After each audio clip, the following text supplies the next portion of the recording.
Abonne-toi à ma chaîne YouTube pour suivre mes différents types de guidance. Pour en savoir plus sur moi, mes prestations, je t'invite à visiter mon site internet christophe-loubet.com. Bonjour à toutes et à tous, on est parti donc pour la guidance hebdomadaire qui va du 9 au 15 avril 2018. Alors déjà je vous demande de m'excuser pour mon absence, je crois que ça fait au moins 15 jours que j'ai pas fait, si c'est pas plus, de vidéos. Il y a eu pas mal de fatigue, beaucoup d'introspection, j'ai eu le besoin de me retrouver seul avec moi-même. J'ai été beaucoup pris par mes pensées, par mes réflexions, etc. Et puis j'ai été malade, la totale, hein. Je vais bien, rassurez-vous, hein. Et je pense que c'est peut-être aussi le cas pour vous, peut-être que ça vous parle un petit peu ce que je vous dis, hein. Comme je vous dis souvent, je vous dis pas tout ça juste pour pouvoir compter ma life, hein, parce qu'on s'en tape. C'est juste que ça peut faire écho chez vous et pour vous dire, ah ben je suis pas le seul, ou il n'y a pas que moi qui suis perturbé ou qui a un chien, fait voilà, ce genre de choses. Les infos importantes, qu'est-ce que j'ai à vous dire, hein. Donc on arrive quasiment à la fin de la rétrogradation de Mercure. Alors je suis pas astrologue, je m'intéresse pas toujours à tous les aspects, voilà. Mais ça c'est un que je prends souvent en compte parce que la rétrogradation dans le ciel de la planète Mercure, elle implique beaucoup de choses. Alors, si on le regarde, on va dire à l'ancienne, hein, avec beaucoup de croyances basées sur la peur, sur de ce genre de choses, on va te parler souvent de retard, de difficultés qui s'accumulent, de problèmes de communication, qu'est-ce que ça peut être encore, je réfléchis. Enfin voilà, un petit peu ce genre de choses. Ce qui est pas faux, hein. Mais des fois aussi c'est un mal pour un bien, d'accord. Tu peux le voir aussi de façon plus positive, plus constructive, hein. C'est-à-dire qu'effectivement ça t'invite à ralentir peut-être, à te reposer, à faire mijoter les choses, si tu veux, vraiment, tu vois, pour que ce qui va en sortir ait plus de saveur, que ça ait plus de goût, que ça ait plus d'impact. Ça peut être aussi effectivement le fait de une période saine ou propice à l'introspection, d'accord. Donc c'est aussi souvent des moments où tu vas purger des choses, où tu vas avancer énormément parce que tu prends le temps alors tu prends le temps. Si tu le prends pas, des fois la vie fait en sorte que tu le prends pour toi, hein.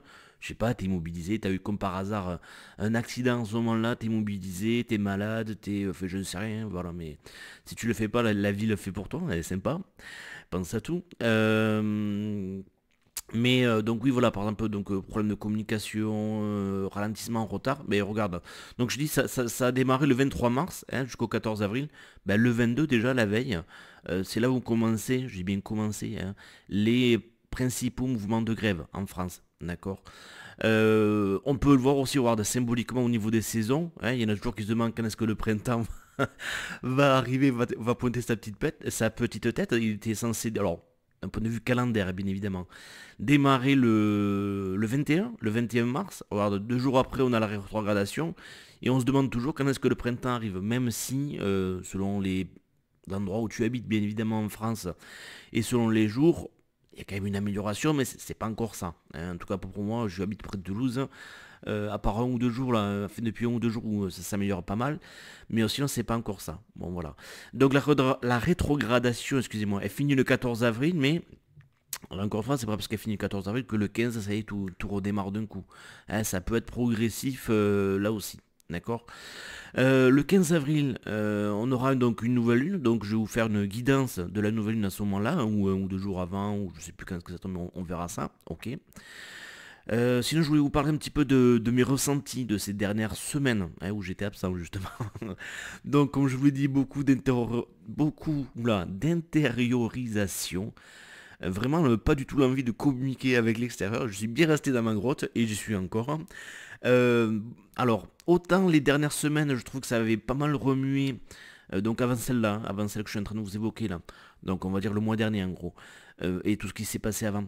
Ça a beaucoup chamboulé, je trouvais, au niveau, à l'époque, hein, mental et émotionnel. Alors même si là, il y a encore quelques, on va dire, débris qui sont remontés. Je trouve que c'est surtout le corps qui a été pas mal impacté, d'accord. Donc beaucoup de maux physiques. Alors après, évidemment, selon l'état de santé de chacun, plus vous êtes costaud et entre guillemets moins vous allez le sentir, hein. Mais chez moi, il y a eu beaucoup à la fois des petits trucs, puis des trucs un peu plus impressionnants, donc des céphalées, des choses auxquelles je ne suis pas habitué ou qui sont différentes de celles qu'on peut ressentir d'habitude. De la fatigue, ça je vous en ai parlé tout à l'heure. J'ai été malade et notamment ça m'a bien purgé au niveau du corps, hein. Je vais pas rentrer dans les détails, hein, vous avouez un petit peu, mais là j'ai fait carrément une purge, voilà. Donc ben, dites-moi dans les commentaires si ben, ça vous parle déjà ce que je vous dis depuis le début, si, quels sont vous en tout cas vos ressentis, qu'est-ce que vous avez vécu, qu'est-ce que vous avez traversé, est-ce que, je sais pas, ça vous a impacté effectivement au niveau physique, comment vous l'avez ressenti, tout ça, voilà, ça m'intéresse. Quoi dire d'autre? On va s'arrêter là. Alors, pour cette semaine, alors d'habitude, vous savez, pour ceux qui me suivent, je prends trois jeux différents, etc. Là, j'ai pris un seul et même jeu. C'est un nouveau jeu hein, que j'ai acheté récemment et que je vous recommande. Je le trouve très intéressant. C'est donc le dernier jeu de Alana Fairchild et ça s'appelle L'Oracle des Artisans de Lumière. Alors, artisans de lumière, travailleurs de lumière, ange terrestre, hein, on peut changer 25 fois le nom, c'est toujours la même chose, on parle toujours du même truc. Donc, on va dire que cette guidance que je vous fais là, donc elle peut parler à beaucoup d'hommes, mais elle va être encore plus, je pense, peut-être intéressante pour ceux qui ressentent, qui se sentent connectés avec ce terme-là de travailleurs de lumière, d'artisans de lumière, d'anges terrestres, ok. Et si tu sais pas ce que c'est, ben on va en parler justement un petit peu, hein, parce il y a beaucoup alors, moi, j'ai souvent partagé sur ma page des textes là-dessus et je commence à bien maîtriser le sujet. Donc, si vous voulez en savoir plus, n'hésitez pas à prendre rendez-vous avec moi hein, pour une guidance et puis on évoquera entre autres ce sujet-là parce qu'il y a beaucoup de choses à dire. Et puis, donc, dans ce fameux jeu de cartes oracle, eh bien, en introduction, on nous dit, voilà, alors je ne vais pas tout vous lire parce que sinon j'en aurais peut-être pour une heure, mais, enfin une heure peut-être pas, mais une bonne demi-heure. Qui sont les artisans de lumière, leur mission, comment être sûr que je suis bien artisan de lumière, etc., etc. Enfin voilà. Et donc là, je vais vous lire, ça va être un peu long, mais je pense que c'est intéressant. Alors, j'ai pas trop préparé parce que c'était assez long, donc je me suis dit, bon, je regardais vite fait, je sais qu'il y a plein de choses qui me parlent déjà, donc c'est pour ça que j'ai décidé de vous le partager. Même les cartes, j'ai regardé juste l'introduction, mais je n'ai pas lu les cartes. Donc cette guidance risque d'être plus ou moins longue, mais je pense qu'elle va être à la fois très intéressante et très pertinente. Avant que j'oublie, avant de vous lire l'introduction, concernant les artisans de lumière, les travailleurs de lumière, je voudrais rajouter des notions qui vont souvent avec, hein, qui sont de pair avec. Quand on est un travailleur de lumière, on est souvent quelqu'un d'hypersensible. Hein, donc là aussi, ça indique que ben, alors il ne s'agit pas juste de comprendre à la va-vite ce que ça veut dire, mais il faut aller fouiner, il faut aller fouiller, parce que ça a beaucoup de conséquences à la fois positives et enfin, négatives, dans la perception en tout cas, que d'être hyper sensible. Hein. J'ai sur ma chaîne YouTube, si vous cherchez dans mes playlists, il y a toute une série de vidéos d'intervenants, d'autres intervenants, pardon, donc pas moi, mais extérieurs, qui sont très pertinents sur le sujet là. Hein. Vous cherchez vidéo playlist hypersensibilité sur ma chaîne.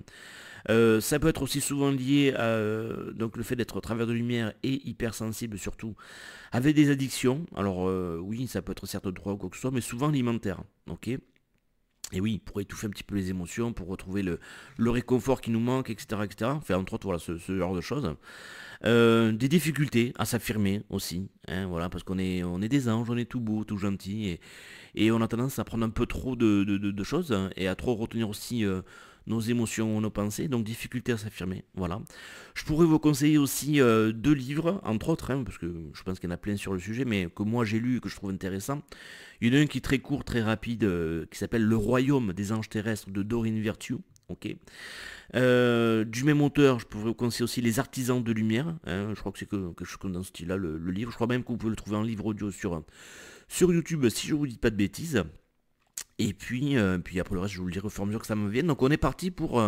donc je vous rappelle que c'est tiré de l'oracle des artisans de lumière de Alana Fairchild, qui nous pose la question, mais qui sont les artisans de lumière hein, dis donc. Alors qu'est-ce qu'elle nous dit? Elle nous dit que les artisans de lumière sont ceux que j'appelle des âmes anciennes. Hein, ce sont parfois des guérisseurs, parfois des employés de bureau. Ils peuvent exercer absolument n'importe quelle profession. Alors ça, je mets un petite parenthèse déjà, effectivement, hein, t'as pas besoin d'être...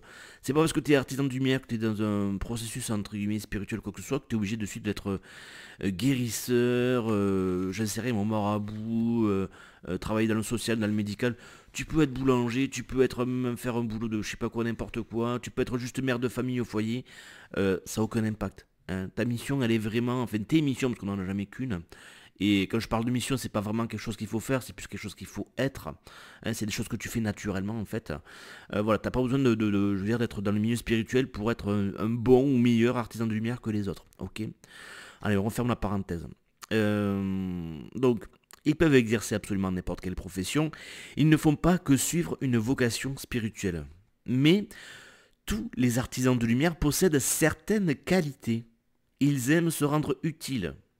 Ils veulent vivre avec passion, que leur vie est une raison d'être et qu'elle signifie quelque chose sur le plan spirituel. Ils se vouent à des causes qui touchent le cœur. Ils croient que le monde connaîtrait plus l'amour et la sérénité si les êtres humains ne ressentaient pas tant de peur. Alors, oui, c'est vrai, mais en général, eux-mêmes vont ressentir beaucoup de peur, surtout durant l'enfance, hein, même bien après, évidemment. Et le but aussi, ça va être ça, c'est avant de guérir les autres, il faut d'abord se guérir soi-même. Donc, ce travail de guérison que tu fais sur toi va te permettre justement de mieux aider les autres par la suite. Donc, les artisans de lumière sont en général sensibles, pleins de compassion et hautement intuitifs. Même s'ils préféreraient ne pas faire de vagues, en gros être invisibles, et ça je confirme, c'est tout à fait le cas, hein, parce qu'ils aiment la sérénité, les artisans de lumière ont tendance à jeter des pavés dans la mare. Ouais, en gros, t'es un peu l'empêcheur de tourner en rond, celui qu'on va dire, oh là là, il faut toujours que tu te poses des questions, tu te prends la tête pour rien, etc., etc. Voilà.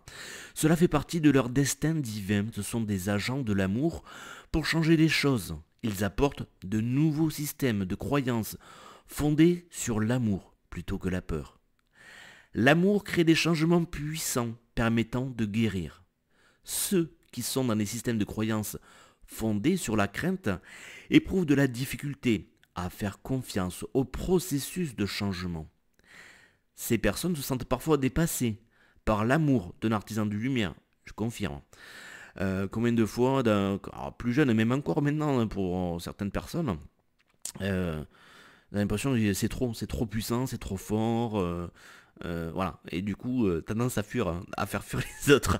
Alors, celle-ci peut déclencher leur peur de perdre le contrôle. Hein. Rester fidèle à ses croyances fondées sur l'amour revient pour un artisan de lumière à faire briller doucement la lumière de l'amour sur ceux qui sont dans la peur. Avec le temps, ceux-ci apprendront peut-être à faire confiance aux bonnes choses de l'amour et à son pouvoir guérisseur, plutôt que d'essayer de tourner en ridicule, de malmener ou de détruire ceux qui pourraient finir par les aider à trouver la sérénité et le bonheur. Souvent, alors là c'est un grand classique des travailleurs de lumière, souvent et fondamentalement différents des autres membres de leur famille d'origine, les artisans peuvent être le vilain petit canard de la famille. Ça, je pense que ça va parler à énormément de personnes. Avec leur compréhension du monde radicalement différente. Ils peuvent beaucoup aimer leur famille, sans pour autant réussir à s'y sentir eux-mêmes. On peut aussi, ça c'est plutôt notre personnel, avoir l'impression de ne pas aimer sa famille aussi. Mais c'est plus lié justement au vécu, au fait de se sentir différent, etc., etc. Ou ils peuvent y endosser le rôle de l'enfant chéri vers qui tout le monde se tourne en cas de souci, ou de besoin d'une épaule sur laquelle pleurer. Autre parenthèse, d'ailleurs c'est des fois des choses qui peuvent vous bloquer pour aller de l'avant dans la vie, ou pour vous lancer dans vos missions. Hein, c'est-à-dire que vous direz toujours, oui mais je peux pas, tu comprends, telle personne compte sur moi, ma famille, mes enfants, ça peut être un bon moyen qu'utilise l'ego, hein, pour vous empêcher d'avancer. Voilà. Ça ne veut pas dire qu'il faut forcément les abandonner, mais il faut poser comme toujours des limites peut-être et puis se faire passer en premier. Ok, mais pas dans le sens, quand je dis ça, c'est pas dans le sens égoïste du terme, d'accord. C'est dans le sens sain et équilibré. Alors attends, excusez-moi, où est-ce que j'en étais? Ok. Ils ont parfois l'impression qu'ils rompent avec les traditions familiales, tout à fait, pour se forger une vie qui n'est pas nécessairement comprise par les autres membres de leur famille, tout à fait. Cela nécessite, et oui, ça faut pas que vous l'oubliez, que vous valorisiez par rapport à ça. Donc cela nécessite beaucoup de courage et de foi en soi. Et oui, parce que être différent, ce n'est pas toujours facile. Certains artisans de lumière me disent se demander s'ils n'ont pas été adoptés, même lorsqu'ils ressemblent à leurs parents tellement ils se sentent différents du reste de la famille.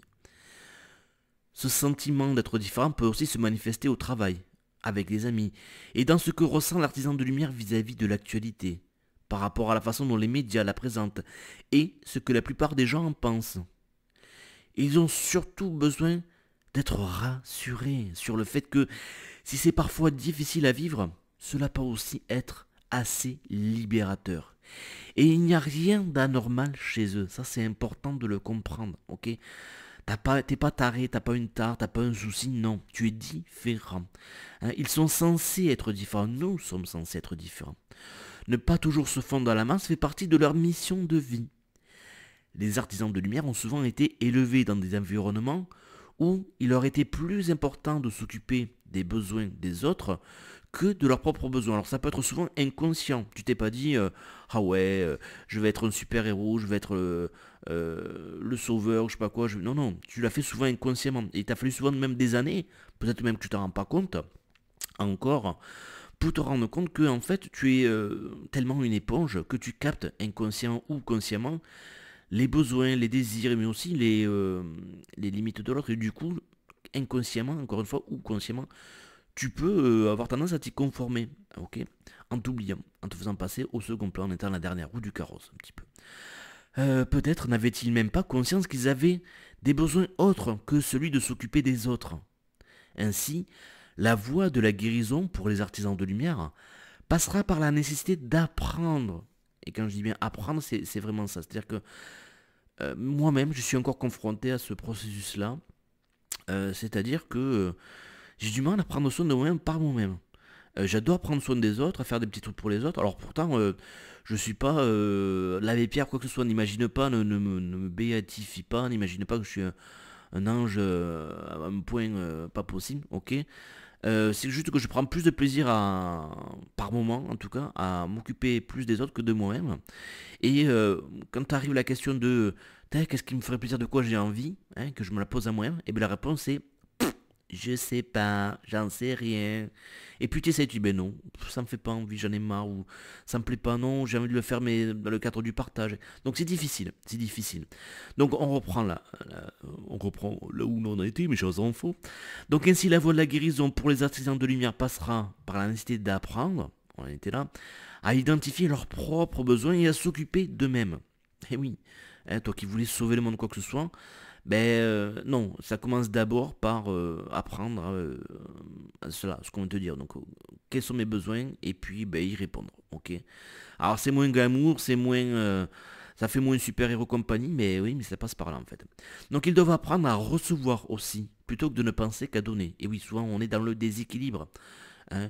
Alors pour X raisons, on peut toujours psychanalyser, trouver 25 000 trucs. Tu donnes pour recevoir, tu donnes parce que c'est une façon pour toi d'attirer l'attention, de considérer comme quelqu'un de gentil, bienveillant vis-à-vis des autres, et donc de recevoir de l'amour, etc. etc. C'est un peu ce que je vous disais au début, c'est-à-dire que alors les excès, il ne faut pas forcément les éviter, ou ils sont pas toujours que négatifs, mais quand tu restes trop longtemps dans un certain excès, c'est pas bon pour toi. Et donc l'excès de tout le temps donner, hein, donner de son temps, de sa présence, de son argent, je sais pas moi, des compliments, des attentions, des cadeaux, alors que l'autre, alors il s'agit pas, attention, il s'agit pas de faire des comptes d'apothicaire, alors, là j'ai fait 3 compliments à François, il m'en a rendu que 2, mais j'attendrai le prochain avant de lui faire un autre, non c'est pas ça. Mais c'est de se rendre compte que arrêtez de donner de la confiture au cochon, hein, c'est l'expression qui dit que en gros c'est bien de donner, mais si tu donnes à quelqu'un qui n'est pas capable d'apprécier, ce que tu donnes n'a pas de valeur. Ok. Et c'est ça aussi, c'est quand vous dites oui à tout bout de champ, est-ce que tu peux m'aider à déménager? Oui. Qu'est-ce que tu fais le week-end prochain? J'aurais besoin de toi? Oui, machin, tatata. Si vous savez jamais dire non, votre oui n'a pas de valeur, parce que vous dites tout le temps oui, alors de toute façon, c'est pas compliqué avec vous. Donc c'est ça, c'est apprendre à poser des limites, non pas parce qu'il faut poser des limites, hein, c'est pas ça, il ne s'agit pas d'aller dans l'excès inverse, mais parce que ben, d'abord tu t'écoutes, hein, tu écoutes tes limites, tes besoins du moment, tes peurs, etc. etc.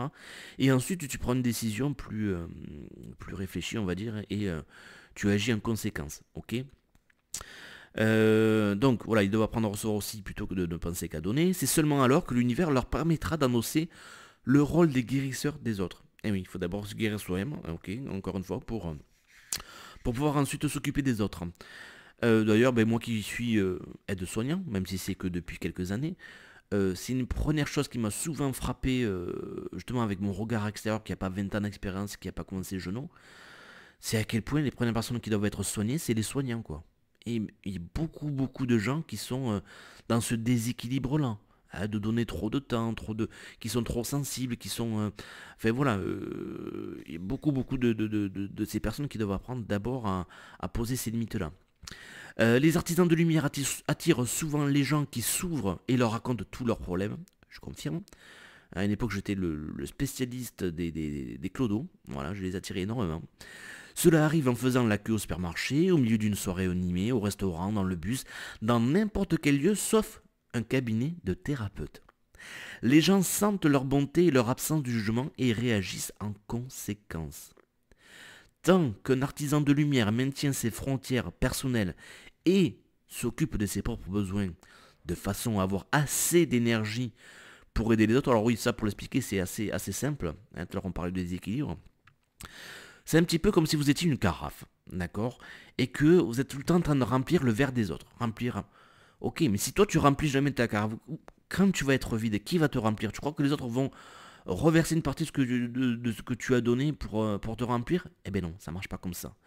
Donc, qu'est-ce qu'on fait quand la carafe elle est vide, hein? Eh bien on va au robinet, on va à une source et on la remplit, hein. Donc il faut que tu te laisses remplir par la source. La source, l'énergie de vie, etc., etc.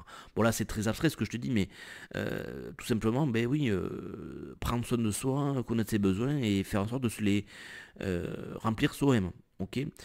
Pour vous donner une autre idée de ce que j'essaie de vous faire passer là comme vraiment comme chose importante, c'est un peu la métaphore de la fontaine à champagne. Vous connaissez tous, même si vous n'en avez jamais vu en vrai, les fontaines à champagne qu'on trouve souvent dans les célébrations, notamment dans les mariages, ok.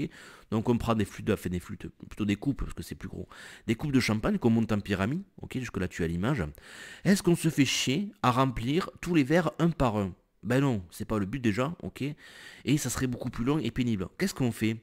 On prend là et les bouteilles, parce qu'il faut plus d'une bouteille en général, et on verse tout sur le verre du dessus, qui déborde. Quand ça déborde, ah ben, ça coule le long des pieds, ça remplit les verres du dessous, qui débordent à leur tour, et bon, t'as compris, ok. Mais je veux que tu comprennes que toi, tu es le verre d'au-dessus, ok. Alors pas dans le sens de tu es supérieur ou quoi que ce soit, parce qu'on est tous à la fois le verre du dessus et le verre d'en dessous qui peut remplir notre pyramide, ok, tu vois, c'est sans fin, d'accord, t'as compris. Et ce que je veux que tu comprennes, c'est ça, quand je te dis que si tu te vides, eh ben, personne ne va te remplir, c'est ça, c'est que plus tu vas t'autoriser, comprendre ce processus-là, à te remplir, à faire des choses qui sont bonnes pour toi, à connaître tes limites, à remplir tes besoins, etc., etc., plus tu vas déborder, plus tu vas pouvoir remplir de façon équilibrée et saine les gens qui ont besoin de toi, autour de toi. Pas forcément dessous, mais autour de toi, d'accord? C'est cette image-là que j'aimerais que vous gardiez, cette histoire de fontaine à champagne. Ok, et qu'on remplit mieux les autres et de façon plus saine et équilibrée quand on déborde, plutôt que de donner ce qu'on n'a pas nous-mêmes. Ok. Alors, où est-ce que j'en étais? Ok, donc il se sentira aimé et valorisé en laissant s'exprimer sa nature généreuse. Cependant, si un artisan de lumière a le sentiment que les gens déversent sur lui toute leur misère, hein, déchargeant leur négativité ou tirant profit de sa bonne nature, alors celui-ci peut se sentir vidé, oui c'est vrai que ça m'arrive encore régulièrement, avoir le sentiment d'avoir été utilisé, excusez-moi, et de n'être bon à rien. Il peut même arriver que l'artisan de lumière commence à percevoir les problèmes de l'autre comme s'ils étaient les siens propres. Alors ça devient carrément de l'empathie, ok. Ce n'est pas acceptable et il faudra que l'artisan de lumière s'entraîne à dire non à ce genre d'interaction. Alors vous pouvez me dire non avec des mots, évidemment, ok. Vous pouvez aussi tout simplement partir. Hein, quelqu'un, ou alors vous savez ce genre de personne qui vient vous voir, qui, alors que vous avez rien demandé, commence à vous parler de vos problèmes, et puis vous êtes là, au bout d'un moment vous en avez marre, ou vous vous sentez pas bien, etc. etc. Alors peut-être qu'au début vous allez le rembourrer de façon un peu mal polie, mais c'est pas grave, ok. C'est pas grave parce que ne sachant pas comment gérer cette situation-là, au début vous allez être dans un excès, c'est pas grave, il faut les accepter. Hein, pour rééquilibrer les choses, il ne faut pas croire que quand on est dans un déséquilibre, ça aussi c'est une autre leçon de vie importante que j'aimerais vous transmettre, quand on est dans un déséquilibre, on ne revient pas de suite à l'équilibre, ce n'est pas possible. Quand on est dans un déséquilibre, euh, pour, si tu veux, viser, hein, plutôt que d'obtenir ou d'atteindre directement le point, on va dire, central, hein, l'équilibre justement qu'on recherche, il faut donner un violent coup, hein. C'est un peu comme si tu conduisais et sous la neige, hein, ou sous le verglas, et que tu sais, tu as le cul de la bagnole, tu commences à prendre un virage, qui commence à partir d'un côté. Hein, et bien, à part si tu es pilote professionnel, donc que tu as beaucoup d'expérience et que tu as la connaissance, hein, mais en général, c'est qu'on leur fait, c'est donner des grands coups de volant de l'autre côté, qui fait que, ben, forcément, quelques secondes après, c'est le cul de la bagnole va partir mais, exactement de l'autre côté. Et il va te falloir un petit moment pour te calmer et comprendre qu'il faut donner des coups plus doux et viser pile poil là où tu vas aller. Ok, mais ce que je veux dire, c'est que le message important là aussi que j'aimerais vous faire passer, c'est que, et ça on peut le voir dans beaucoup de situations, observer, hein, observer, analyser.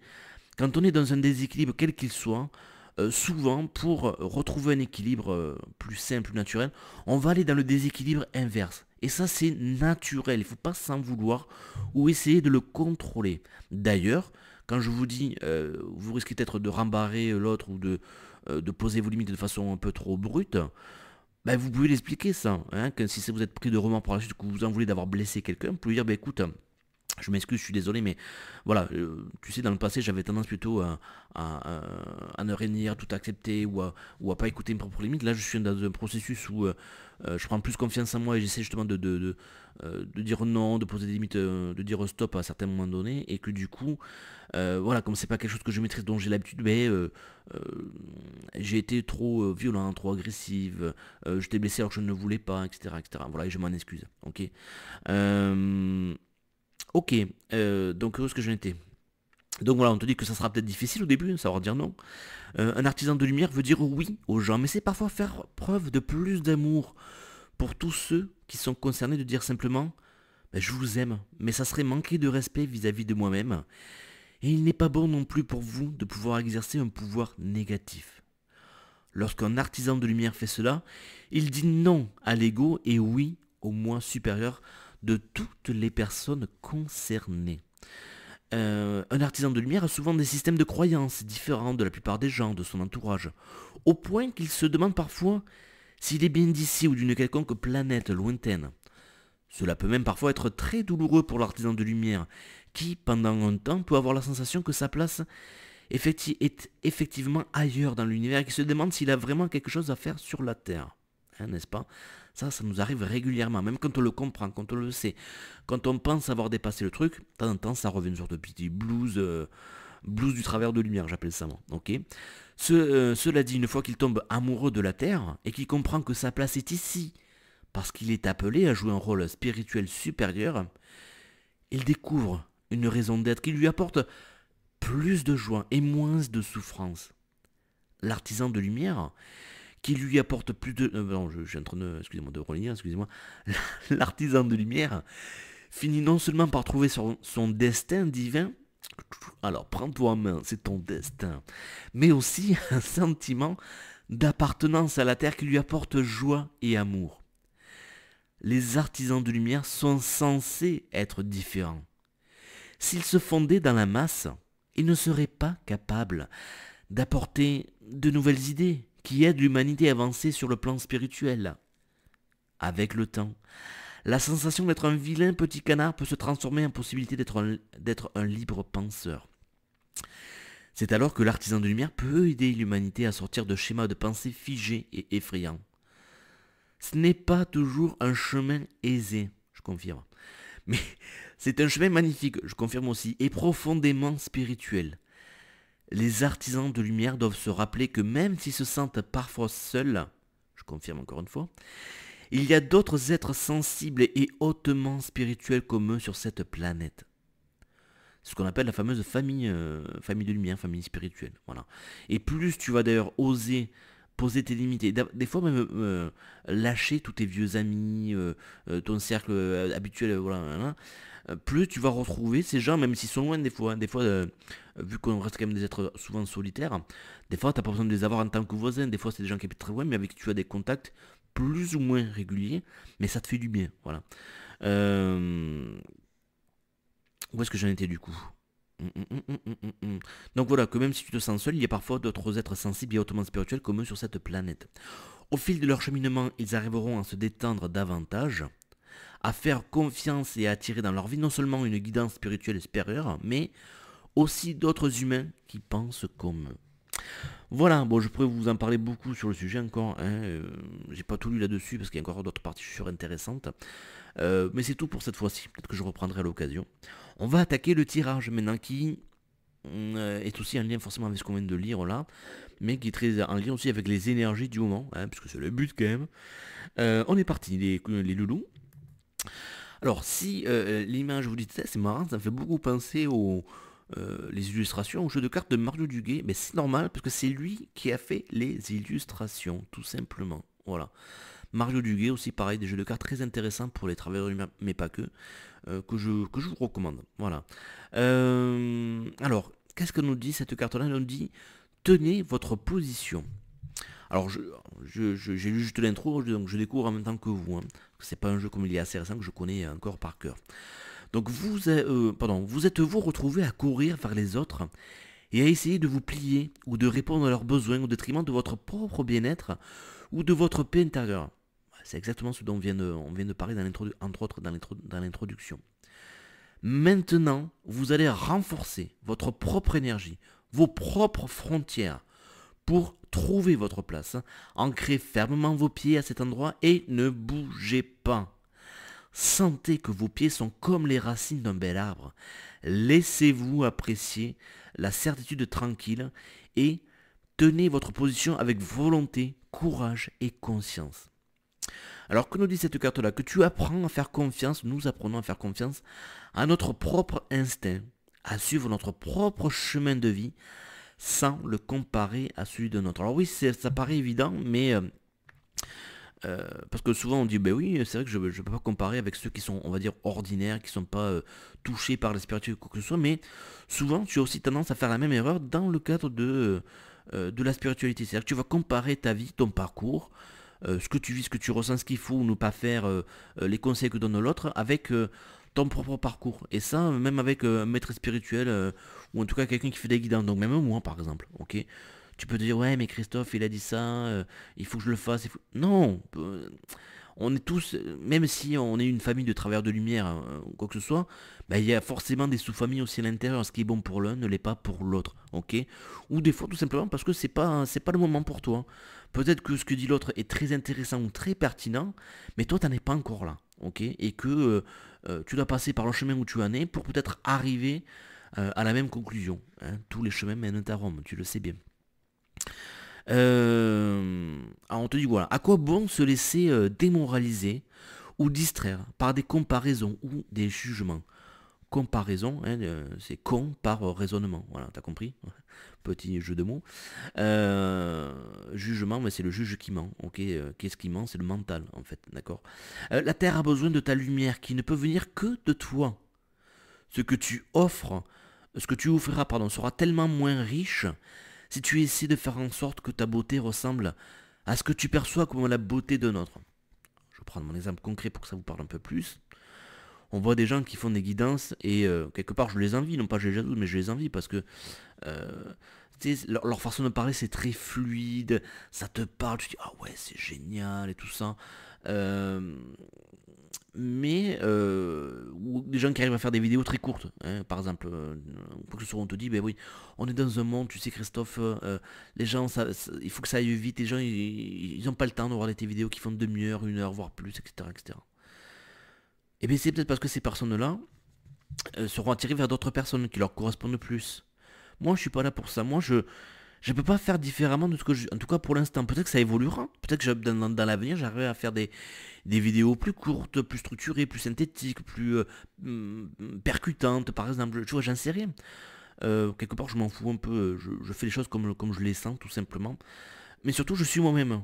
Moi, je suis la tortue. Je suis quelqu'un qui prend son temps. C'est mon luxe d'ailleurs. J'adore ça, prendre mon temps, ne rien faire. Ce que d'autres pourraient appeler perdre du temps, etc., etc. Et pareil, quand je fais mes guidances, alors oui, peut-être que certains se disent, wow, 75 € la guidance. Moi, je connais machin qui te l'a fait pour 40, 50, etc., etc. Ouais, ok, mais chacun son truc. Moi, une guidance, avec moi, c'est... on va discuter, toi et moi, ensemble, pendant 1 heure, souvent même plutôt 2 heures d'ailleurs, plutôt qu'une, ok. Plus ça me prend 3 quarts d'heure, presque 1 heure de préparation. Donc, pour l'instant, je ne sais pas, et d'ailleurs, j'ai pas vraiment envie de faire autrement. Voilà, je fais avec mes qualités, je fais avec ce que je suis, ok. Moi, la spiritualité, c'est très intéressant, mais je veux pas non plus aussi qu'on se la pète, qu'on pète plus haut que son cul, hein. D'ailleurs, travers de lumière, ne crois pas que tu es supérieur aux autres, à ceux que tu penses ne pas être éveillé ou quoi que ce soit. Non. Chacun a son rôle à jouer, ok. Et t'es pas meilleur que l'autre. C'est comme sur un chantier ou quoi que ce soit, hein, ou comme Arnold de Willy te le dirait, il faut de tout pour faire un monde. Eh oui, il faut de tout. Toi, tu as un rôle bien précis, mais c'est comme quelqu'un qui dirait, ben bon là, moi je suis médecin, donc je suis meilleur que les autres, vous comprenez, parce que j'ai fait beaucoup d'études, je suis très intelligent, en plus j'aide les gens. Non. Qui te dit que... alors, ma comparaison est peut-être maladroite, d'accord, mais qui te dit que celui qui ramasse ses ordures tous les jours dans le camion poubelle, ben il apporte pas plus de choses à la terre que toi, ok. Ça c'est juste d'un point de vue de l'ego, d'accord.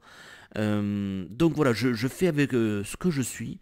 Alors bien sûr que des fois je peux pas m'empêcher de me comparer, hein, évidemment, ça revient toujours plus ou moins un peu, mais j'essaie d'apprécier surtout la personne que je suis et de faire les choses comme je les sens, et non pas parce qu'il faudrait, je devrais, parce que machin il fait comme ça que c'est mieux, etc. Non.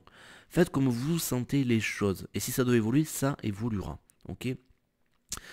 Donc on te dit quoi? Que nombreuses sont les âmes différentes et uniques qui n'ont pas été comprises, reconnues, ni estimées pour ce qu'elles étaient dans leur enfance. Au lieu de cela, on les encourageait à se conformer, à changer, à être différentes de ce qu'elles étaient vraiment, pour être aimées. Alors, là aussi, petite parenthèse, on t'a pas dit, non, il faut que tu le fasses, c'est vachement important, sinon je t'aimerais pas. Non. Souvent, c'est très inconscient, et d'ailleurs, souvent, que ce soit la famille, les amis, quoi que ce soit, les parents, hein, euh, eux-mêmes n'ont fait que répéter des schémas qui leur ont été transmis. Et toi, justement, tu es l'empêcheur de tourner en rond, tu es là pour prendre conscience du schéma et dire non, je coupe, moi je fais pas comme ça, ok. Euh, donc voilà, quand je vous dis ça aussi, parce que le but c'est pas de dire c'est la faute à papa, maman, c'est la faute à telle personne, etc. etc. Hein, ça aussi c'est un pas important à franchir quand on est dans un chemin spirituel, c'est de prendre la responsabilité de ce qu'on vit. D'ailleurs, peut-être que ton âme a de façon... et c'est pas d'ailleurs, moi je suis sûr, de façon très directe, choisi pile poil justement ces parents-là, ces trucs-là, pour prendre conscience de ce processus, pour fait voilà, tout ce que tu vis, même ce que tu as ressenti comme négatif, t'aide à être et à devenir la personne que tu es et la personne que tu es en train de devenir. Ok, donc c'est un choix même conscient. Je parle bien au niveau de l'âme. Ok, donc ça sert à rien de dire c'est la faute à papa, c'est la faute à maman, c'est la faute à ceci. Alors je vais peut-être vous choquer pour certains, mais dans le même état d'esprit, là je parle bien de point de vue de l'âme, on va arrêter avec tout ce qui est pervers narcissique, machin et tout ça. D'accord. Alors oui, d'un point de vue humain, c'est un pervers narcissique. Il n'y a aucun souci avec ça. D'accord. Je dis pas que c'est amen à tout, il faut tout lui pardonner quoi que ce soit. Pardonne pour toi déjà dans un premier temps, mais comprends que si tu as attiré à toi cette âme-là, justement, c'est pour comprendre tout ce qu'on a expliqué depuis le début, que tu prends trop en compte les besoins des autres, même si c'est inconscient, que tu connais, t'arrives pas à connaître et à exprimer et à poser tes propres limites, que tu manques d'affirmation de soi. Hein. Euh, il y a deux types, tu sais bien, on a tous en nous l'énergie masculine et l'énergie féminine. Ok. Donc justement, l'énergie féminine, c'est ça, c'est celle qui reçoit, qui accueille, qui est très réceptive, encore une fois de façon souvent inconsciente, aux besoins des autres, qui est le côté très maternel, etc., etc. Mais on a besoin de l'énergie masculine pour dire stop, ça suffit. Non, je ne suis pas d'accord pour que tu me parles comme ça. Tu n'as pas à me traiter de tel. Voilà. Ok. Et donc tu as attiré à toi ce genre d'homme qui est sans doute d'ailleurs très lumineuse, merveilleuse, même si tu ne le vois pas encore, même si peut-être toute sa vie va rester comme ça. Hein, mais c'est une âme, dis-toi, qui a choisi peut-être de s'incarner spécialement pour toi, pour t'aider dans ton parcours, en jouant ce rôle-là. C'est ma vision, tu la partages, tu la partages pas, ça m'est égal. Moi je te donne juste euh, des perches, à toi de les saisir si ça te parle ou pas. Hein. Je te dis pas que j'ai forcément raison, je m'en fous. C'est juste ma vision à moi. Voilà, hein, justement, voilà, je correspond à la carte, j'apporte ma vision des choses. Euh, ok, donc on te dit que, voilà, que ça peut être un schéma difficile à casser, hein, le fait de de se conformer, de changer pour faire plaisir aux autres, voilà. Mais le temps est venu pour toi de t'aimer et de te respecter en tant que toi-même. Tu es une belle personne. Certainement, alors attends, excuse-moi, j'ai sauté une ligne. Tu n'as pas, tu es une belle personne, tu n'as pas besoin de changer pour quelqu'un d'autre. Ça ne veut pas dire qu'il faut changer, qu'il ne faut pas changer. Ça veut dire que tu ne dois pas dire, je vais perdre du poids, je vais devenir plus gentil, je vais devenir, je sais pas, plus attentionné, plus ceci, plus cela, dans le but de recevoir plus d'affection ou l'amour de quelqu'un d'autre ou pour attirer l'amour. Non. Par contre, tu peux décider de le faire parce que pour toi, hein, j'ai décidé ou je choisis non pas il faut, hein, il faut, je dois, on va arrêter, mais j'ai choisi par exemple, de perdre du poids ou de faire plus attention à mon alimentation, parce que je me suis rendu compte que ça avait un impact sur ma santé, non pas physique, même si c'est le cas évidemment, mais surtout mentale et émotionnelle, et que pour moi c'est important de me sentir bien régulièrement, etc., etc. Ok. Donc tu fais les choses avant tout pour toi, d'accord. Tu n'as certainement pas besoin de changer pour le divin. Hein. Ne crois pas que tu n'es pas assez évolué, quoi que ce soit. Bon, ok. Cet oracle t'encourage au contraire à distiller ton essence, à devenir encore plus toi. Tiens ta position maintenant et ne te laisse pas impressionner par qui que ce soit d'autre, que ce soit par intimidation, confrontation, doute, jalousie ou peur. Tiens ta position, cela sous-entend que tu acceptes ta valeur personnelle, ton droit d'exister et de t'épanouir, et que tu acceptes l'amour qui t'a créé tel que tu es. D'ailleurs, je crois que je vous allais... Bon, attends, je finis la phrase. T'accepter l'amour qui t'a créé tel que tu es afin que tu accomplisses ta destinée divine. Je crois que d'ailleurs dans ma dernière guidance, donc qui est la guidance de la pleine lune, hein, de la nouvelle lune, il me semble, ou alors celle qui est juste après, justement, je vous ai partagé tout un jeu de cartes de Osho, hein, justement sur ce sujet-là, avec un très beau texte justement qui explique ça, que tu sais, voilà, si tu as décidé que j'étais une rose par exemple avec des épines, c'est pas pour rien, je suis pas là pour être un chêne, je suis pas là pour être un papillon, enfin voilà, ce genre de choses. Alors cet oracle t'apporte une confirmation, tu es sur le bon chemin, tu n'as pas besoin de sombrer dans la peur ou le doute pour atténuer une vieille culpabilité ou faire en sorte que les autres soient plus à l'aise. Eh oui. Être fort n'est pas un signe d'égoïsme ou de dureté de ta part. Tu peux te tenir en haute estime et être indulgent et bienveillant vis-à-vis des autres, tout en refusant catégoriquement un comportement, une croyance ou une attitude de quelqu'un d'autre qui te démonterait ou te jetterait dans le doute ou la haine de toi-même. Dans le cadre de ta formation spirituelle, ton âme a appris à être ouverte, à recevoir guidance et guérison canalisée. C'est ce que tu devrais être capable de faire pour agir comme un guérisseur, canal et artisan de lumière. Il te fallait être sensible, réceptif et ouvert. Il est temps pour toi aujourd'hui d'équilibrer cela en étant également résilient, fort et même un peu divinement têtu. Refuse d'abandonner celui que tu es tout en restant ouvert à la guidance. Voilà l'équilibre que tu dois trouver dans ta sagesse bienveillante, afin de devenir un individu divinement unique, dans un monde qui redoute souvent la véritable individualité, simplement parce qu'elle ne peut pas être facilement contrôlée. Tenir ta position ne signifie pas que tu ne dois plus t'abandonner. Au contraire, tu choisis consciemment de t'abandonner à l'amour divin et d'en ressortir grandi. Tu es ici pour faire briller une lumière, pour être un phare pour d'autres. Petite parenthèse, ouais, je sais qu'est-ce que j'ouvre comme parenthèse, c'est la folie.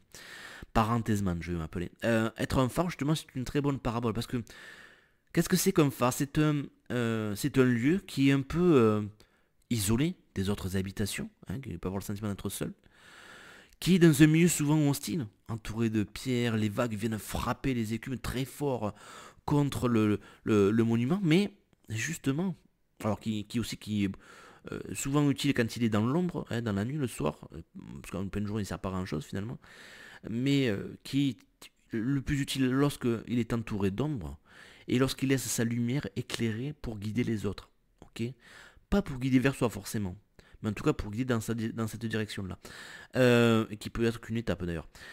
Mais ce que je veux dire aussi, et c'est là le plus important, c'est que même si il est seul, même si il est surtout utile quand il est plongé dans la nuit noire, même si les vagues tentent de le fracasser, sont hyper puissantes, quoi que ce soit, ben, il est en sécurité, il ne risque rien. T'as déjà vu toi un phare s'effondrer? Alors peut-être oui à l'époque, il y a très, très longtemps, quoi que ce soit, mais il a été construit pour. Il est hyper solide, il est inébranlable. Tu vois ce que je veux dire? Souviens-toi-en. Ok, on continue. Donc le phare ne demande pas la permission de briller. Il se dresse sans bouger. Il brille fidèlement et ceux qui ont besoin de lui sont guidés par sa lumière jusqu'à ce qu'ils se retrouvent en sécurité. Ne perds pas foi en toi, âme bien-aimée. Tu sais qui tu es, sois fort, respecte ta beauté intérieure et tes limites personnelles. Tu dois te sentir en droit de dire non, en toute sécurité, autant que tu dois savoir que tu diras oui lorsque ton cœur t'y incitera. Sois fidèle à toi-même. Donc une première carte hyper intéressante et en complément de ce qu'on a lu jusqu'à présent. Ok. Alors, la deuxième carte nous parle, donc c'est le sixième rayon du dévouement. Alors c'est intéressant parce que la première carte justement nous apprend à dire non en gros. Hein, c'est ça, c'est poser des limites pour pouvoir ensuite justement peut-être être plus dans le dévouement, savoir dire oui. Alors le sixième rayon du dévouement accorde les qualités de persévérance, de concentration inébranlable et d'intensité des sentiments. C'est le don de la force de bouger des montagnes avec votre volonté pour ce que vous aimez. Lorsqu'apparaît le sixième rayon du dévouement, votre guidance vous explique que même si vous ne semblez pas avoir beaucoup de pouvoir en ce monde maintenant, le pouvoir de vos convictions peut vaincre les obstacles. L'archange Uriel vous aide à recevoir la bénédiction du sixième rayon maintenant, now. Alors, tu bénéficies donc de la bénédiction du sixième rayon du dévouement. Il est au service du développement de ton âme et t'aidera à accroître ta foi dans les principes et ta confiance dans le pouvoir de tes convictions. Donc n'oublie pas la carte d'avant, tes convictions qui sont propres, pas celles du voisin, pas celles de oui mais j'ai lu dans tel livre, machin, il dit que... Non. Enfin, ça peut être oui, bien évidemment, ok. Mais non, pas par mimétisme ou parce que machin tu penses qu'il est... Non, non. Fais tes propres expériences, même si tu penses que c'est faux, quoi que ce soit. Il vaut mieux comment dire, être honnête vis-à-vis de soi-même et vivre quelque chose qui est faux. Même le disant, je me rends compte que c'est faux ce que je dis, mais tu comprends ce que je veux dire. Voilà, même si tu as l'impression que c'est faux, il vaut mieux le vivre en étant honnête que faire semblant parce que tu penses que l'idée de l'autre est meilleure ou parce qu'on t'a dit que c'était ça qu'il fallait faire. Tu seras capable de reconnaître et d'apprécier la force extraordinaire qui est en toi et de te rendre compte que tu as assez de volonté pour continuer à œuvrer dans le sens de tes rêves. J'irai au bout de mes rêves, Jean-Jacques, et à surmonter n'importe quels obstacles jusqu'à réussir par la grâce divine. Alors oui, c'est vrai que la volonté, en ce moment, c'est pas trop, c'est pas trop ça. Justement, sensation, ben oui, Mercure rétrograde, peut-être sensation d'immobilité, d'immobilisme. J'arrive pas à avancer, j'ai pas la volonté, j'arrive pas. Ben c'est un peu normal, c'est pas la période. Justement, tout à l'heure, je te disais de mijoter, mais là, c'est une sorte de culmination, tu sais. Tu cumules de l'énergie jusqu'à ce que tu en aies acquis un montant, un certain seuil qui va te permettre par la suite de mettre en place ou d'avancer dans la vie. Ok. Donc des fois, oui, être retenu, c'est un peu comme être dans les starting blocks. C'est pas forcément négatif. Le sixième rayon te rappelle le pouvoir de l'amour, qui peut conquérir absolument tout. L'amour est une force motivante qui donne du pouvoir bien plus que la peur. L'amour est la fondation du dévouement spirituel authentique. Le dévouement au divin nous donne le pouvoir de supporter les fardeaux, de surmonter les obstacles et de concrétiser toutes sortes de belles visions dans un monde qui nous assure parfois, dans un premier temps, que notre rêve n'est pas possible. Le sixième rayon te gratifie de l'opiniâtreté, oula, je me félicite d'avoir dit le mot du premier coup, spirituel et de la rébellion sacrée contre tous les obstacles. La difficulté avec le sixième rayon, c'est de ne pas devenir... Alors, si ancré, c'est marrant, parce que la carte d'avant nous parlait d'être ancré, donc tu vois, il y a souvent un équilibre, c'est à trouver. Donc, la difficulté avec le sixième rayon, c'est de ne pas devenir si ancré dans vos convictions que vous en devenez fanatique. T'as une petite autre parenthèse. j'ai appris une nouvelle qui m'a un peu attristé ces derniers temps. Vous savez, là, la prise d'otage qu'il y a eu dans le supermarché, là, je sais plus où c'est, là, avec le commandant Arnaud, machin, voilà, qui est mort, etc., etc. Bon, il y a eu des morts parmi les employés, notamment il y avait un boucher, ok. Et je suis tombé sur un article, enfin non, je suis pas tombé sur, je suis tombé dans mes amis parce que, bon, dans mes amis Facebook, connaissances plutôt, parce que c'est pas vraiment c'est pas un ami, c'est pas quelqu'un que je connais, en tout cas en vrai, et on n'a pas l'occasion d'échanger. Mais c'est quelqu'un que je suis parce que bon, je trouve intéressant ce qu'il partage.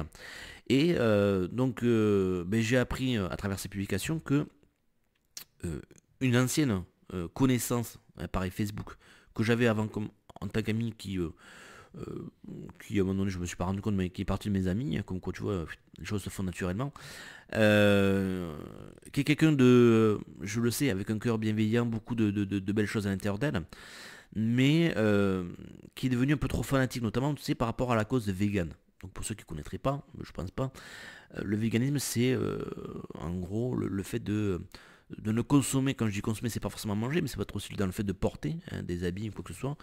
Euh, En tout cas, voilà, d'aider au respect des droits des animaux et donc à ne consommer, que ce soit sous forme alimentaire ou vestimentaire ou même dans les spectacles, par exemple, tu sais, pas d'animaux dans les cirques, on a arrêté les delphinariums et compagnie, voilà.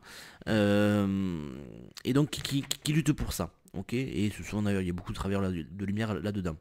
Et c'est une chose que je constate très bien, etc., etc. Mais tout à l'heure aussi, on te disait un petit peu, il me semblait de mémoire, t'es pas là pour être parfait non plus. Ok. Et tu peux pas tout changer, tu peux pas. Je veux dire, si tu devais prendre en compte chaque impact de tes actions, de tes décisions, tu ferais plus rien. Hein, tu serais vite bloqué. Tu manges du chocolat, hein, tu savais que, par exemple, quand tu manges du chocolat, le chocolat souvent, euh, tu me diras comme beaucoup de produits, mais notamment le cacao, on exploite des enfants pour travailler ça, etc., etc. T'as un téléphone portable, t'as un ordinateur, on fait tout ce qui contient des matériels électroniques, ben pareil, les minéraux dont on a besoin pour faire ça, souvent c'est des travails dans des mines hyper compliqués, beaucoup d'accidents, de morts, pareil, des enfants. Bon, ben les vegans c'est pareil, ok. Des fois dans le côté fanatique, on peut faire du mal autour de soi.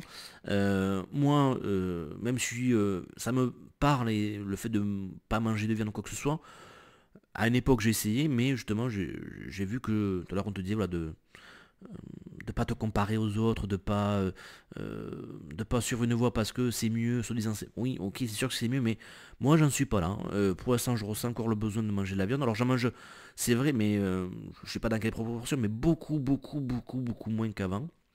Mais en tout cas, je trouvais pas ça cool de me culpabiliser ou de me laisser culpabiliser par les autres par rapport à ça. Et donc pour finir mon histoire, donc cet ancien contact vegan, ben, s'est fendu donc elle a partagé un article qui expliquait que ben, le boucher entre autres était mort durant la prise d'otage. Et donc elle disait que, je sais plus les mots qu'elle disait, mais en gros que elle n'avait aucune compassion, que pas alors elle a pas dit comme ça que c'était bien fait pour sa gueule, mais c'est un peu ça quoi en gros. Hein, que un assassin, ben, après tout, il n'y a pas d'avoir de compassion pour lui, etc., etc.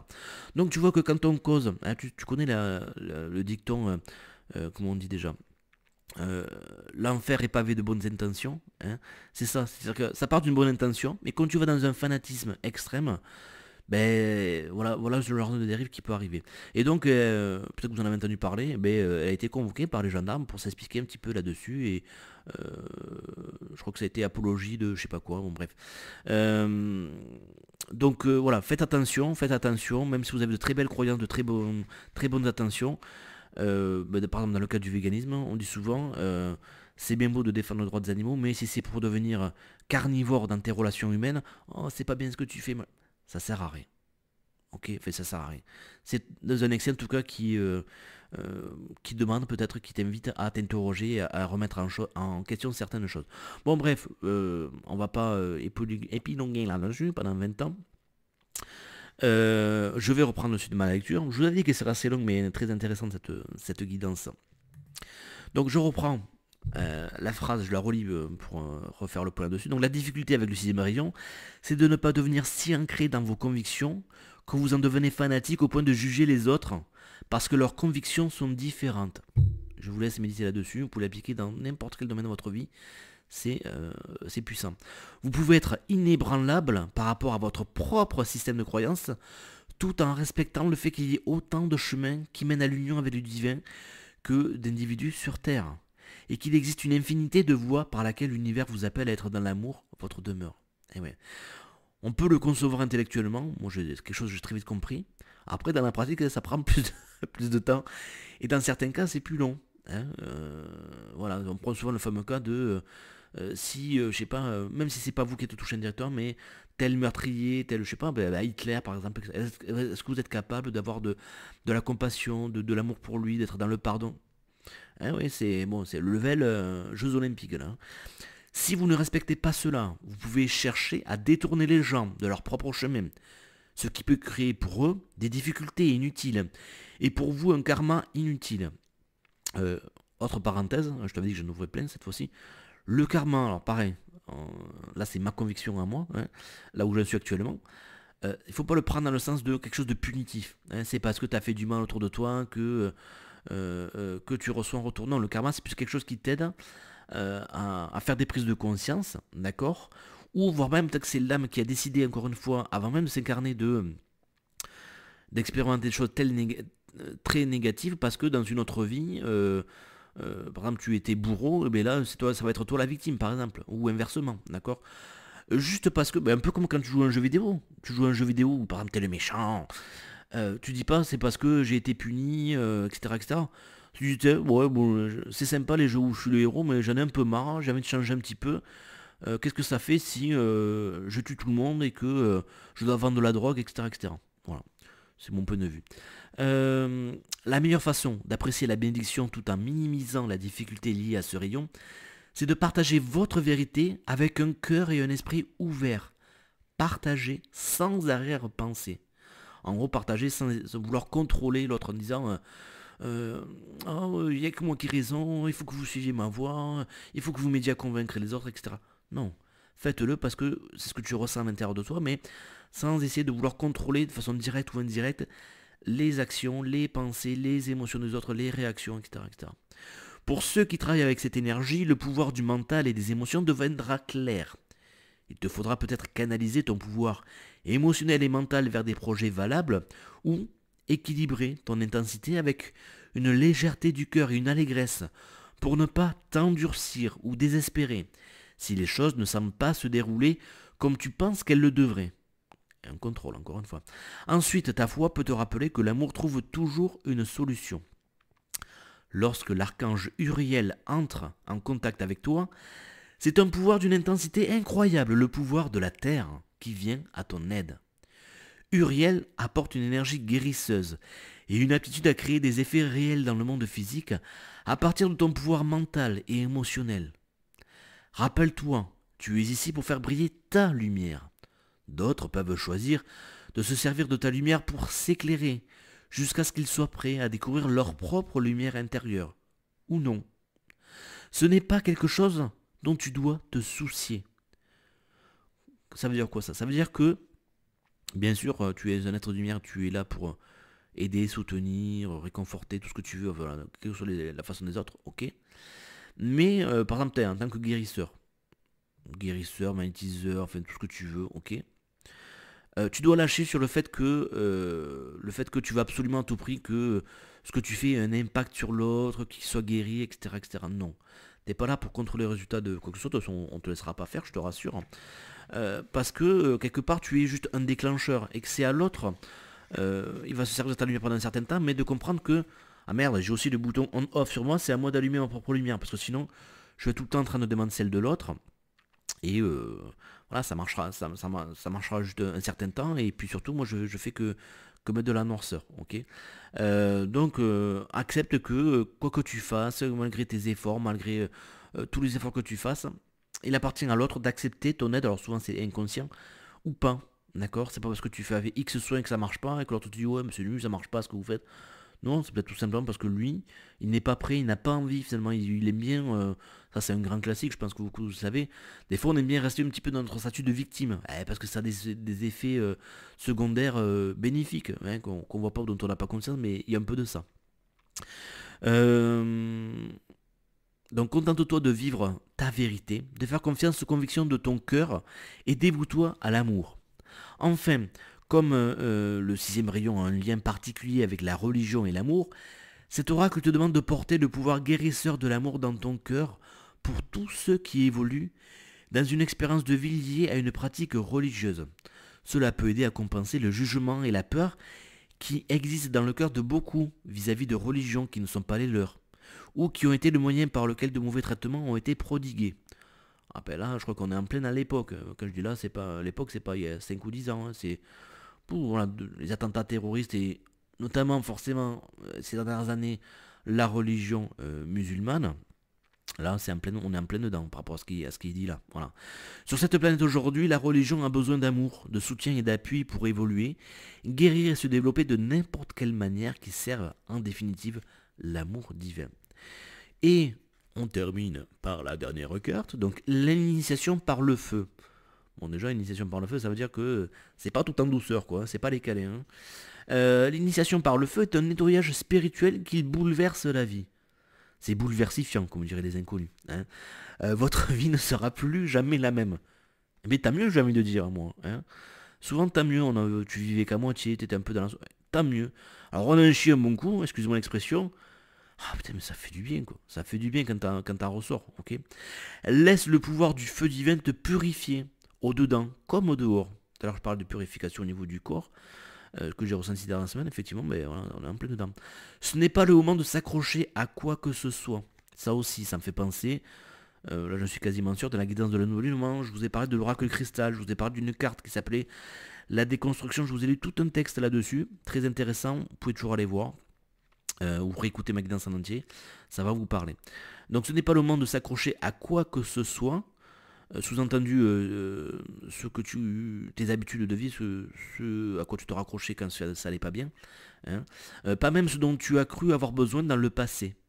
En lâchant prise, tu vas gagner tellement plus que ce que tu as jamais imaginé. C'est ouvrir à de nouvelles bénédictions et à une nouvelle vie. Tel le phénix, tu es prêt à renaître des flammes sacrées. Alors on te dit quoi? Que tu as l'esprit du phénix en toi. D'ailleurs chez moi il est tatoué, hein, pour te dire. Tu es capable de te relever encore et encore, même si parfois tout paraît perdu. Ta guidance veut que tu te rappelles cela. Hein, c'est pour cela que tu es spirituellement nettoyé par le biais de l'initiation par le feu. Dans ces périodes, d'ailleurs, petite parenthèse, je vous le dis souvent, chaque fois qu'on parle de feu ou quoi que ce soit, ça c'est un point scientifique, c'est hyper connu. Hein. Quand il y a des grands incendies, tu sais, qui ravagent des forêts, des machins, etc., etc. Bon, c'est sûr que sur le moment c'est triste et pendant des années, la végétation, les animaux, voilà, c'est pas terrible. Mais en fait, on s'est rendu compte que après un incendie, les processus de régénération sont augmentés, mais par je ne sais pas combien de pourcentage. Ok. Donc c'est un mal pour un bien finalement. Tu comprends ce que je veux dire? Donc si tu as l'impression que tout prend feu autour de toi, que tu es en train de mourir, que des choses sont en train de mourir autour de toi, que plus rien n'est comme avant, même si tu le vis difficilement, ce que je peux comprendre et je compatis, c'est un mal pour un bien.